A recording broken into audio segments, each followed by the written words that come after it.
Daily taste the daily. పొరుగింటి పుల్లకూర రుచి అని ఆ సామెతను ఆ మంత్రి గారు బాగా వంటబట్టించుకున్నారా? అందుకే ఏళ్ల తరబడి టీడీపీ నమ్ముకున్న వాళ్ళని కాదని పదవుల పందరంలో జంపింగ్ జపాంగులకు ప్రాధాన్యమిస్తున్నారా? చివరికి సొంత నియోజకవర్గంలో సొంత క్యాడరే ఆమె కార్యక్రమాన్ని బహిష్కరిస్తోందా? తాను ప్రాతినిధ్యం వహిస్తున్న సెగ్మెంట్లో అంత వ్యతిరేకత మూటగట్టుకుంటున్న ఆ మినిస్టర్ ఎవరు? ఇందుకు అలా జరుగుతోంది, చూద్దాం పదండి. ఏపీ గిరిజన సంక్షేమ శాఖ మంత్రి గుమ్మడి సంధ్యారాణికి సొంత నియోజకవర్గం సాలూరులోనే సెగలు మొదలయ్యాయి.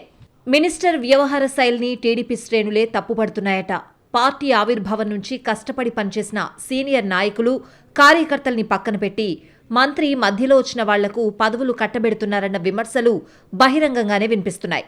అయిన వారికి ఆకుల్లో, కాని వారికి కంచాల్లో అన్నట్టుగా మంత్రి వ్యవహరిస్తున్నారంటూ సొంత క్యాడరే తీవ్రంగా రగిలిపోతోందట. అధికారంలోకి వచ్చిన నాటి నుంచి పార్టీలో తమను పట్టించుకోవడం లేదన్న బాధతో సీనియర్ నాయకులు తీవ్ర అసహనంగా ఉన్నట్లు తెలుస్తోంది. తమకు జరుగుతున్న అవమానాల గురించి ఎవరికి చెప్పుకోవాలో తెలియక లోపల రగిలిపోతున్నారట సాలూరు టీడీపీ సీనియర్స్. తూర్పు కాపు కార్పొరేషన్ డైరెక్టర్గా మాజీ కౌన్సిలర్ మజ్జి చిరంజీవిని నియమించడంపై నియోజకవర్గంలో తీవ్ర చర్చ నడుస్తోంది. పట్టణం నుంచి మండలాల దాకా అర్హులైన కాపు సామాజిక వర్గానికి చెందిన నాయకులు చాలా మంది ఉండగా అందర్నీ పక్కన పెట్టి మరో సామాజిక వర్గానికి చెందిన నాయకుడిని తీసుకొచ్చి పదవి ఇవ్వడం షాకింగేనంటున్నాయి టీడీపీ శ్రేణులు. సాలూరు, పాచిపెంట, మెంటాడ, మక్కువ మండలాల్లో అదే వర్గానికి చెందిన పలువురు అర్హులుండగా వాళ్లని విస్మరించారంటూ ఆగ్రహం వ్యక్తం చేస్తున్నారు కార్యకర్తలు.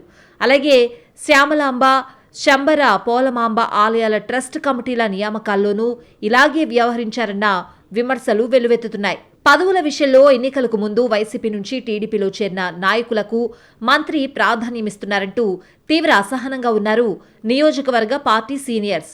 శంబర ఆలయంలో జరిగిన ట్రస్ట్ బోర్డు ప్రమాణ స్వీకార కార్యక్రమానికి స్థానిక నాయకులు, కార్యకర్తలు పెద్ద సంఖ్యలో హాజరవ్వకపోవడం చూస్తూ ఉంటేనే అసంతృప్తి తీవ్రత ఏ స్థాయిలో ఉందో తెలిసిపోతోందని మాట్లాడుకుంటోంది టీడీపీ క్యాడర్. ఈ ట్రస్ట్ బోర్డులో కొత్తగా 10 మంది నియమితులైతే అందులో సగం వైసీపీ నుంచి వలస వచ్చిన వారేనని చెప్పుకుంటోంది టీడీపీ క్యాడర్. స్థానిక నేతలు కార్యక్రమాన్ని బహిష్కరిస్తారని ముందుగానే పసిగట్టిన మంత్రి సంధ్యారాణి ఇతర ప్రాంతాల నుంచి క్లస్టర్, బూత్ కమిటీల నాయకులను రప్పించినట్లు చెప్పుకుంటున్నారు.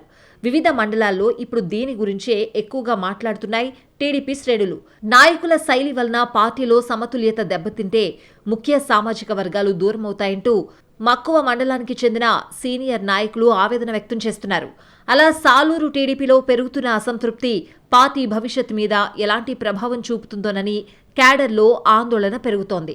దీన్ని సెట్ చేసేందుకు అధిష్టానం జోక్యం చేసుకుంటుందో లేక మీ ఇష్టం తన్నుకు చావండని వదిలేస్తుందో చూడాలంటున్నారు కొందరు నాయకులు.